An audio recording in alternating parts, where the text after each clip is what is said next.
achou, diga amém. Quem não achou, diga pastor, me espera. Que diz assim a poderosa e infalível palavra do Senhor. Acabe informou a Jezabel tudo quanto Elias fizera e como matará a espada todos os profetas. Então Jezabel mandou o mensageiro dizer a Elias: assim me façam os deuses, e outro tanto, se amanhã a esta horas eu não fizer contigo como fizeste a cada um deles. Versículo 3. Ao ouvir isso, Elias se levantou e, para escapar com vida, foi para Berseba, que pertence a Judá, e deixou ali o seu moço. Depois foi para o deserto, a caminho de um dia, se assentou debaixo de um zimbro e pediu para si a morte, dizendo: já basta, ó Senhor, toma agora a minha vida, pois não sou melhor que os meus pais. Versículo 5. Ele deitou-se e dormiu debaixo do zimbro. Então o anjo tocou e lhe disse: levanta-te e come. Ele olhou, e eis que à sua cabeceira estava um pão cozido sobre as brasas e uma botija de água. Então comeu, bebeu e tornou a deitar-se. Versículo 7. O anjo do Senhor voltou a segunda vez, tocou e disse: levanta-te, come, porque longo é a caminhada. Bom, amados, eu quero repetir esse versículo de número 7, que diz assim: o anjo do Senhor voltou a segunda vez, tocou e disse: levanta-te e come, porque muito longa é a caminhada. Bom, coloca a tua Bíblia no banco, por gentileza, fecha os teus olhos e oremos a Deus. Altíssimo, em nome do teu Filho amado, Jesus Cristo de Nazaré, a tua presença é gloriosa dentro dessa casa, a tua presença é real, e nessa noite maravilhosa que estamos em tua casa, Deus, fala os nossos corações. O Senhor sabe de nossas necessidades, o Senhor sabe de nossas dificuldades, Deus. Eu te peço, ó Deus, fala ao coração dos teus filhos, fortifica, meu Pai, a cada um deles, em nome do Senhor Jesus. Que diminua a pessoa do pastor Edivaldo, para que o nome do Senhor seja louvado, para que o nome do Senhor seja glorificado nessa noite, em nome de Jesus. E a igreja diz: amém. Pode tomar teu assento.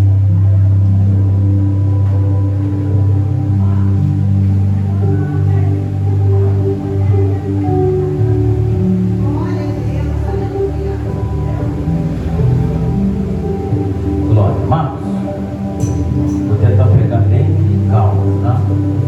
Para que possa ter uma boa compreensão, todos que se encontram nessa noite, em nome de Jesus, tá? Agora, se o pastor de Paulo, quem manda aqui é o Espírito Santo, tá? Então vamos lá. Amados, estamos diante de uma história bíblica de um dos homens, ou de um dos profetas mais temidos dentro da Bíblia, que é o profeta Elias, da cidade de Tisbe. Historiadores em si estudaram geografia para poder tentar descobrir a localidade dessa cidade do profeta Elias. Não encontraram informação apenas que essa cidade ficava em Gileade, mas não se fala do povo de lá, não se fala da comunidade de lá, não se fala da família de Elias. Amados, Elias é um profeta misterioso dentro da Bíblia. Não se sabe se ele é um anjo do Senhor, mas nós sabemos que ele foi um homem de carne e de osso, e habitou na terra e fez grandes prodígios para o Senhor nessa terra. Olha só que interessante a história do profeta Elias. Amados, Israel, a nação norte, estava declinado para o pecado por causa de algumas alianças que o rei Acabe, o pai do rei Acabe, foi fazer com as nações circunvizinhas, e acabou corrompendo o reino de Israel, porque ele fez uma aliança com os fenicianos e casou a sua filha, a filha de Tibaal, com o seu filho, o rei Acabe, e se mistura duas nações, a nação de Israel, que é a nação do povo de Deus, com a nação ímpia, como o próprio Deus falou, para que eles não pudessem tomar filhas de nações vizinhas.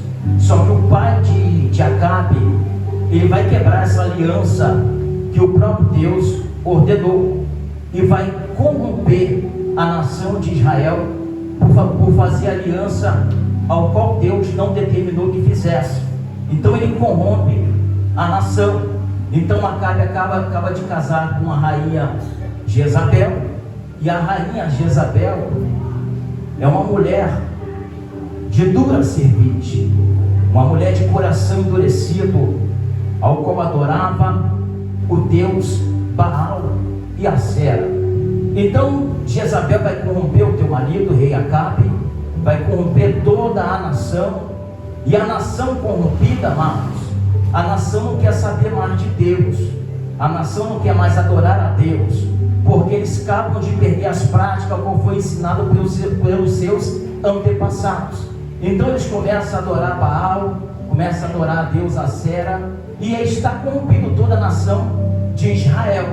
Então, amado, Deus envia um profeta, ao qual nós não sabemos o seu endereço, ao qual nós não sabemos a sua filiação, mas sabemos que é um profeta da parte de Deus, e o nome desse profeta é Elias, o tibista. Então esse profeta, ele vai aparecer dentro do palácio. É assim que começa a história do profeta Elias. Ele aparece dentro do palácio, aonde o rei Acabe está sentado sobre o seu trono. E quando Elias aparece, ele diz para o rei Acabe: segundo a minha palavra, não haverá mais chuva durante 3 anos e 6 meses. E assim se cumpriu conforme a palavra de Elias. Elias profetizou, e assim o céu virou de bronze, não chovia mais. E sabemos que se não chove, se não tem água, o mantimento, o plantio, a alimentação se torna tudo mais precária, mais difícil. Até a própria carne que nós gostamos, da carne vermelha, fica mais difícil, porque como você vai saciar a sede do gado sem a água? Como que você vai regar o plantio sem a água, sem a chuva?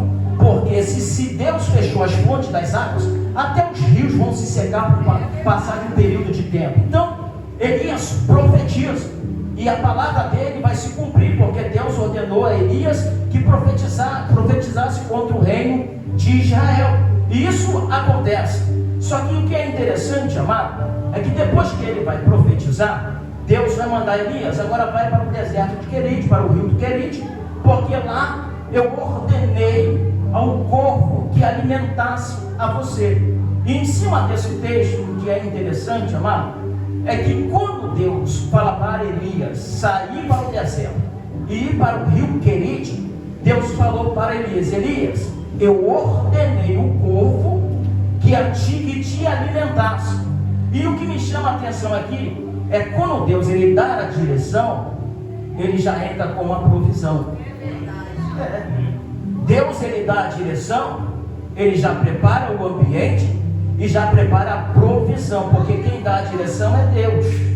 Totalmente diferente é quando eu mesmo tomo a direção e chega lá na frente eu quebro a cara, porque quem tomou a direção não foi Deus, foi eu. Mas outra coisa é quando Deus dá a direção, porque quando Deus ele dá a direção, você pode ficar despreocupado, porque Deus já prepara o ambiente, Deus já prepara a providência para aqueles que são obedientes a.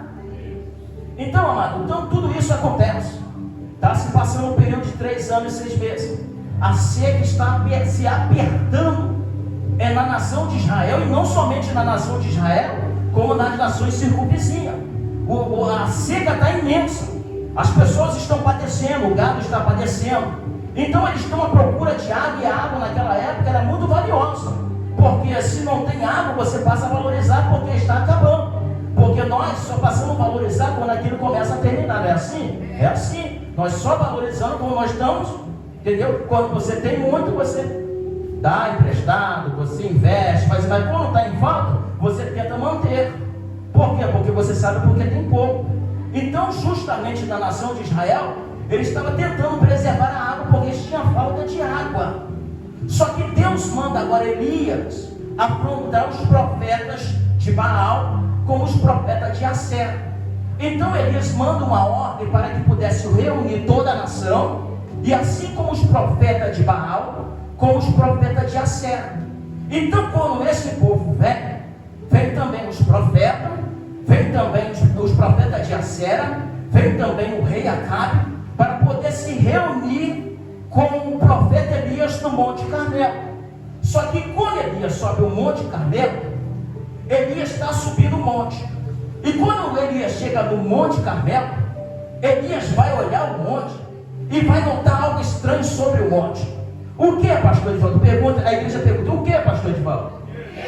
Está muito fraco. O que, pastor Edivaldo?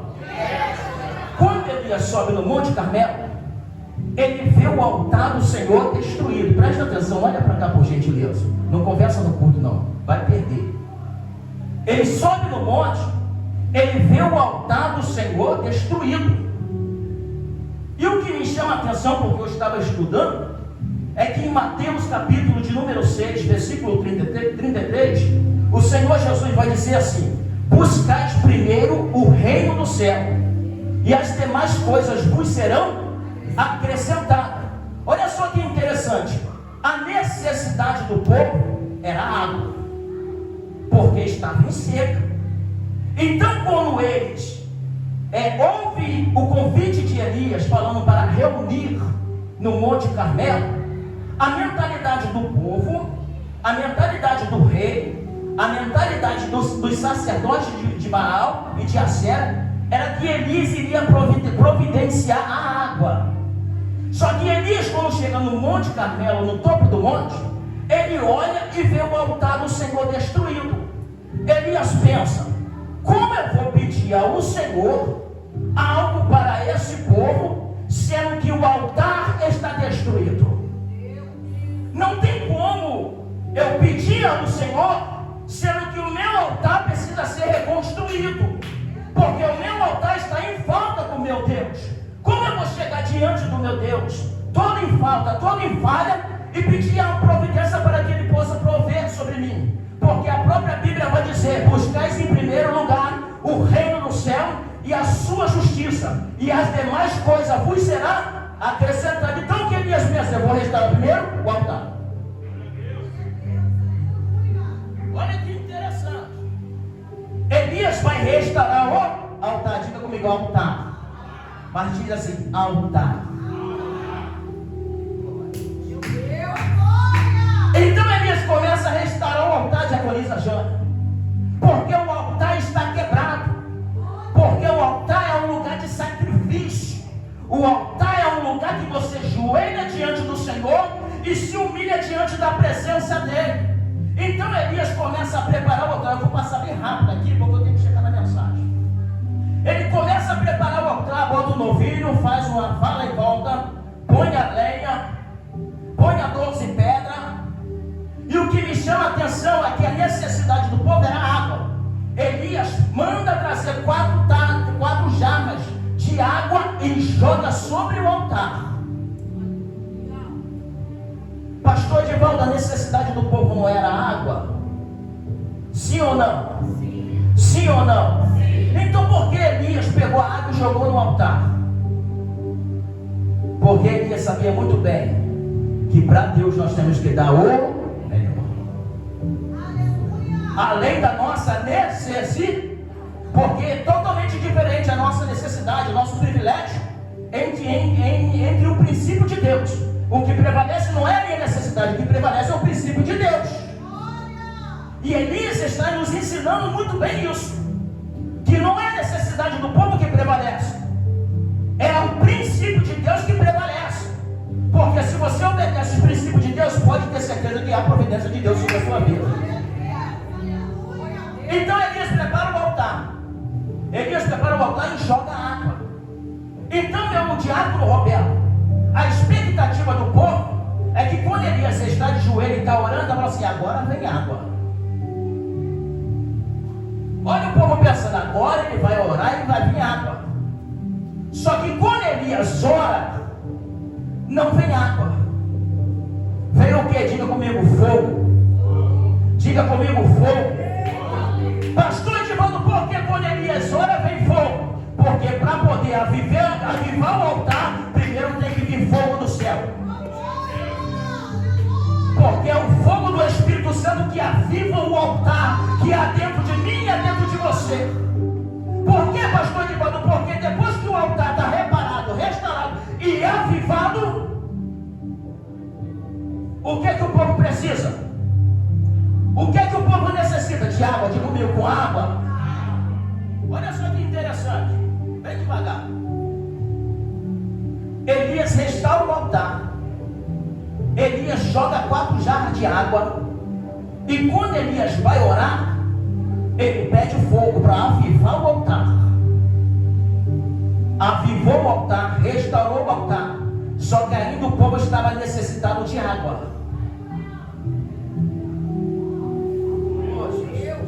Amados, com o altar restaurado, com o altar avivado, a água é questão de tempo. Você bem melhor, a provisão de Deus é questão de tempo.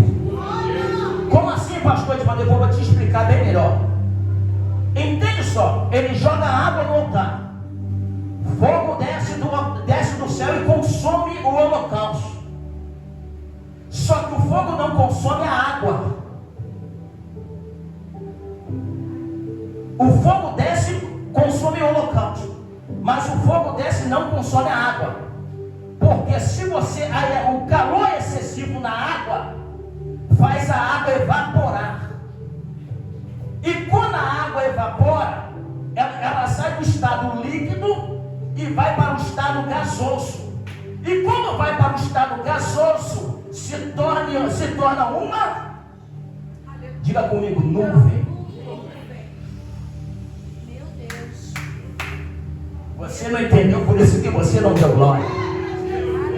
O altar foi restaurado, o avivamento veio do céu.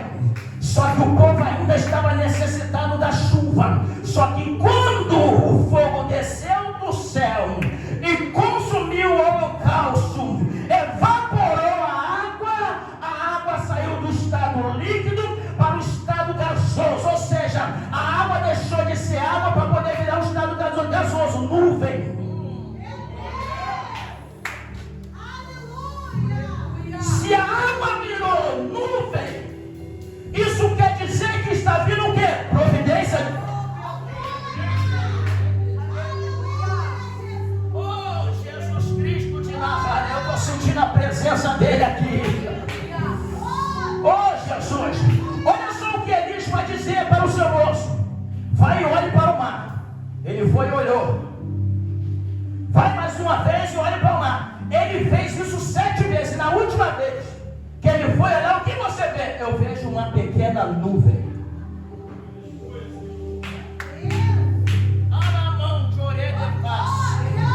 Uma pequena nuvem com a mão de um. O servo de Elias viu uma nuvem. Só que Elias ouviu um barulho. Quando ele volta e fala assim: eu vejo uma pequena nuvem do tamanho da mão do homem, sabe o que Elias falou? Diga para Acabe preparar o carro, que aí vem.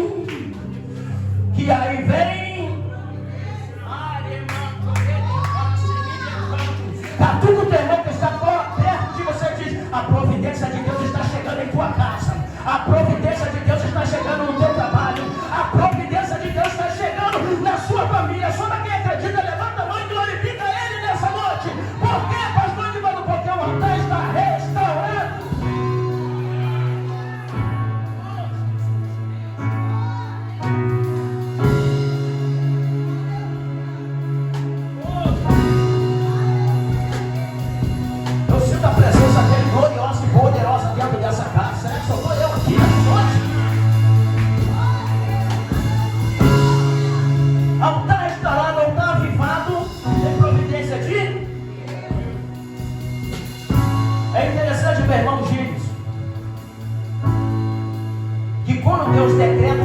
isso na época de Noé, a Bíblia vai dizer que Deus abre a janela do céu e derrama chuva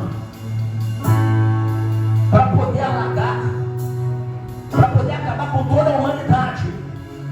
Só que em Malaquias 3:10, a Bíblia vai dizer que Deus abre a janela do céu e derrama chuva de bênção. Em Noé, em Gênesis capítulo 7, capítulo 8, Deus abre a janela do céu e derrama juízo.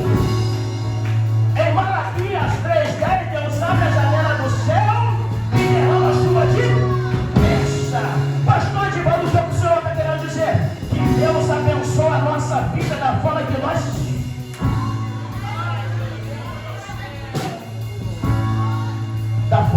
servimos a Ele. Se estamos na desobediência, juízo. Se estamos na obediência, chuva de bênção. Ai, meu Deus do céu, eu estou pregando para um povo que anda nos caminhos do Senhor, que anda nos princípios dele, na obediência dele. Se você anda no princípio dele, na obediência dele, pode ter certeza que a janela do céu está aberta e a chuva de bênção está sendo dada.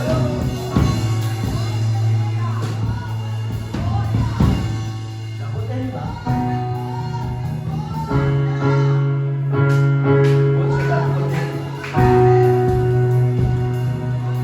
Amado, olha só que interessante. O profeta Elias desafia os profetas de Baal e de Acera e derrota todos eles e mata eles todas as espadas, na espada. Ele travou uma guerra e venceu essa guerra. Só que depois que ele vence uma guerra, ele vence uma batalha. Ele mata os 400 profetas de Baal e os 450 profetas de Acera. Só que depois que ele vence essa batalha, rei Acabe volta para o palácio. Quando o rei Acabe volta para o palácio, o rei Acabe volta com certeza que Deus de Israel, que Deus, o Jeová, é o Deus de Israel. Só que ele vai realizar tudo para quem? Para Jezabel. Diga comigo, Jezabel. Meu Deus. Quando Jezabel fica sabendo que a rainha, a esposa do rei Acabe, ela fica furiosa. Quando ela fica furiosa e fica sabendo do que ele fez com os profetas dela, de Baal e de Acera, ela manda um mensageiro avisar a Elias. E a mesma forma que ele fez com os profetas de Baal e de Acera, ela vai fazer com ele a mesma coisa. E eu acho, eu preciso ser bem calmo. Quando Elias fica sabendo dessa notícia, o que Elias faz? Ele foge para o deserto. Ele foge para o deserto. Diga comigo, deserto. Escola de profeta. Se eu perguntar à igreja, quem é que quer ir para o deserto? Ninguém quer ir para o deserto. Porque você não sabe o que te espera no deserto. Porque no deserto é onde tem animais ferozes. As serpentes mais venenosas estão no... As hienas estão no deserto. O leão está no deserto. Os lobos ferozes estão no deserto. Só que Elias, ele foge para o deserto para poder se escapar da rainha Jezabel. Aí eu entro aqui na mensagem. Como pode o profeta Elias, o homem que profetizou, o homem que falou que não iria chover durante 3 anos e 6 meses, o homem que fez o filho da viúva ressuscitar, o homem que foi alimentado por corvo, o homem que viveu grandes milagres sobrenatural de Deus, ouve agora uma mensagem e fica com medo, ao ponto de ele pedir a morte para o Senhor. Ou seja, ele está num estado de vulnerabilidade. Ele está num estado de fraqueza, porque na nossa vida não é diferente. Não é diferente. Você acha que o pastor Edivaldo é super-homem? Você acha que a diaconisa Jane é a Mulher Maravilha? Você acha que você é Superman ou a mulher gato ou algum super-herói? Não. Todos nós somos limitados. Já reparou que tem batalha que você enfrenta, que se uma pessoa que estiver no teu lado não tem coragem, você tem coragem? Já reparou? Você enfrenta cada batalha, que às vezes você para pensar assim, como que eu consegui enfrentar isso? Como que eu consegui suportar isso? Existem mulheres como homens de Deus dentro da igreja, que passam por tantas situações, amado, que nem ele nem ela realmente reconhece a sua força, a capacidade que você tem.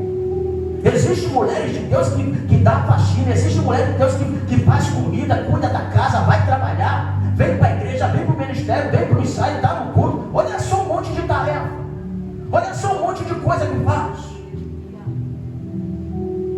E ainda tem pessoas que como você suporta tudo isso? Diga comigo, é porque Deus tem me sustentado. Então pare e pensa, você enfrenta tantas coisas, mas quando vem uma palavra que você menos espera, vai te destabilizar, ao ponto de você orar a Deus, eu não quero mais não. Meu Deus, aleluia, como pode isso? Deus, Enfrenta tanta luta, tanta batalha, tanta peleja, aí às vezes vem uma afronta que é pequenininha, aí nós pensamos, eu vou parar assim, não dá mais não aguento mais, eu suporto tudo mais. Isso, amado, porque, amado, Elias, depois que ele faz tamanho prodígio perante o povo, perante os profetas, a expectativa de Elias que Jezabel agora vai se arrepender, agora vai se converter, porque quando chegar a notícia dela lá, ela vai ter que se render a Jeová. Só que quando a notícia chega perante aquela mulher era ruim, ela não muda, ele não muda, endurece mais ainda o coração. Elias fica frustrado, porque ele criou uma expectativa de mudança da rainha Jezabel, mas ela não mudou, endureceu mais ainda o coração. E quando nós criamos expectativa no ser humano, a nossa frustração se torna muito grande, irmão. Nos últimos dias, no século 21, que tem de pessoa frustrada no caminho, o que tem de pessoa desanimado porque criou a sua expectativa, botou a sua expectativa no homem. O homem é falho e ele frustra. Aí está aqui o profeta de grandes milagres, frustrado, desanimado, pedindo a morte. aleluia, Só que aquele que Deus chama, ele tem um propósito. aleluia, Ai, Jesus, diga para o teu irmão que está ao teu lado, Deus tem um propósito na tua vida. Porque você até pensou em parar, em desistir, mas não parou, está aqui dentro da igreja. É porque Deus tem um propósito na sua. Amados, quando algo da parte de Deus está perto de acontecer, as lutas ficam mais intensas, a provação fica maior, a tempestade fica maior, o vento fica mais forte, as ondas ficam grandes, o barco balança mais. Por que, pastor? É porque está perto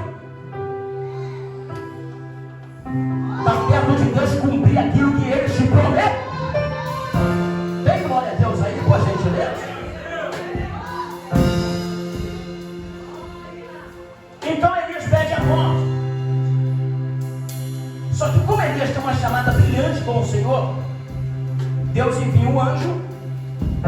O anjo manda providência, pão e água, ele come e volta a dormir. Amado, o cansaço é o excesso de atividade física. Muita coisa você acaba ficando cansado.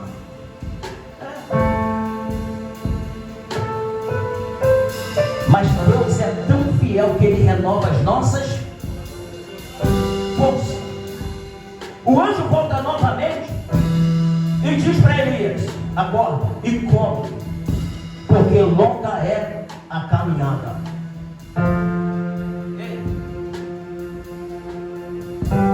Será que alguém sabe a milha ou a distância da terra até o terceiro céu? Ninguém sabe. Ninguém sabe o tamanho da distância. Se ninguém sabe, então diga para esse irmão: e longa é a caminhada, não vai parar.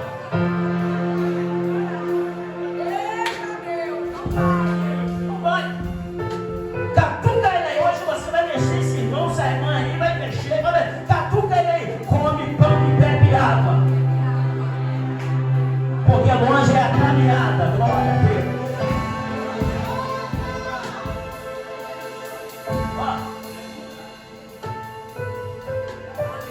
Você quer arrumar problema? É você mexer com o homem de Deus, com a mulher de Deus que come pão e bebe água.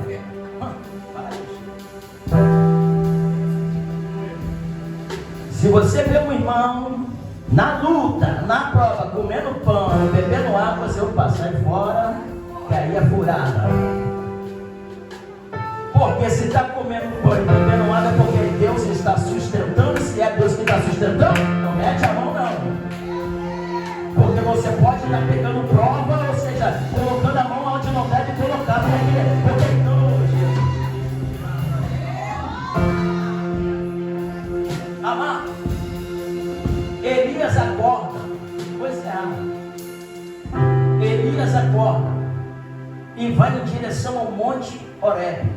Elias vai caminhar 40 dias e 40 noites depois que ele comeu pão e bebeu água. Olha só a força dele. Quando ele come o pão e bebe água e vai para o monte Horebe, estou terminando, ele encontra uma caverna e se esconde dentro da caverna. Ele fica dentro da caverna e o Senhor fala com ele: o que tu faz aqui, Elias? Ah, Senhor, mataram todos os seus profetas e só restou eu. O Senhor olhou para ele: Elias, ainda tem 7.000 a qual Baal a boca não beijou. Sai para fora da caverna. Amados, Elias sai. Elias é um homem acostumado com tempestade, com vento forte, com fogo. Então Deus manda o que? Um terremoto. Elias não se assusta. Deus manda um vento forte. Elias não se assusta. A Bíblia vai dizer que Deus manda fogo do céu. Elias não se assusta. Depois que ele manda o vento forte, o terremoto, o fogo, a Bíblia vai dizer que de repente veio uma brisa suave. E Elias ouviu a voz de Deus: Elias, o que tu faz aqui? Elias teve medo. Profeta acostumado com fogo, profeta acostumado com tempestade, profeta acostumado com vento, com terremoto, mas com a brisa ele não estava construído. Amados, a partir daquele momento Deus estava começando um novo ministério sobre a vida de Elias. Qual é? Manso.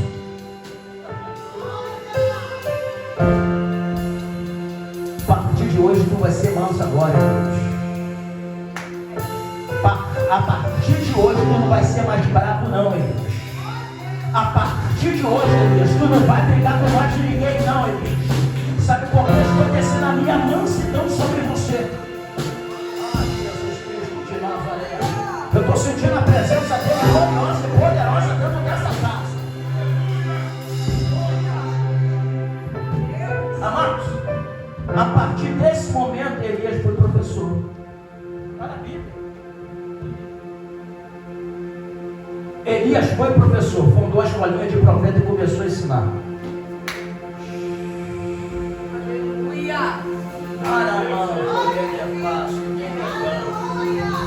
Vai lá, desce, volta pelo mesmo lugar que você veio, vai ungir Eliseu no seu lugar como profeta. Ai meu Jesus, deixa eu voltar rapidinho aqui para nós encerrar. Quando Elias vai para o Monte Horebe, o Monte Horebe, o nome dele é o Monte Sinai. O monte que Deus apareceu para Moisés no início da sua caminhada, de sua chamada da sarça ardente. Quando ele está com medo e vai para o Monte Horebe, ele está voltando ao princípio da aliança que Deus fez com o povo de Israel e com Moisés. Porque tem momento em nossa vida que nós temos que ter. Entendeu? Tem momento em nossa vida que nós estamos lá em cima, né? Que Deus permite certa situação para nós, ó. Voltar lá no princípio, voltar lá no começo. Lembrar lá do primeiro amor. Lembrar lá quando você tinha prazer de vir na casa do Senhor. Lembrar lá quando você não faltava culto. Lembrar lá quando você orava constantemente. Lembrar lá quando você amava o seu próximo, amava a sua família, amava o seu irmão.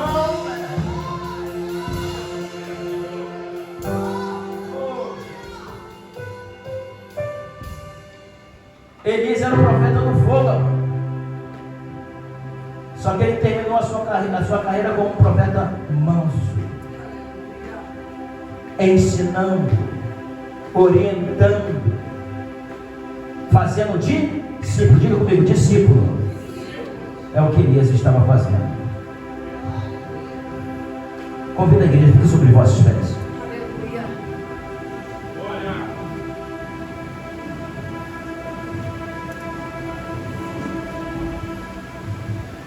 Amados, eu sei que tem pessoas cansadas, eu sei que tem pessoas fatigadas, eu sei que tem pessoas desanimadas, mas eu venho com uma palavra dizer que Deus renova as suas forças. Eu venho com uma palavra de Deus para dizer que Deus é que te capacita, é Deus que te fortalece, é Deus que te dá direção, é Deus que te dá sabedoria, é Deus que te dá estrutura para poder suportar as lutas que você está suportando, é Deus que tem te capacitado.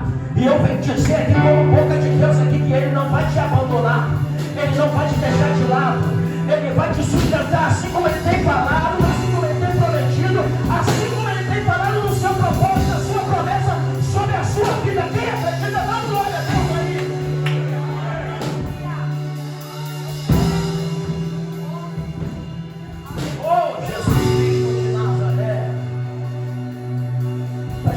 Eu quero orar com você,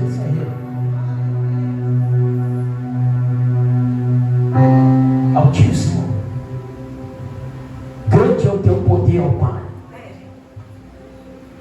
E o Senhor sabe, meu Pai, a vida particular de cada um que se encontra dentro de tua casa.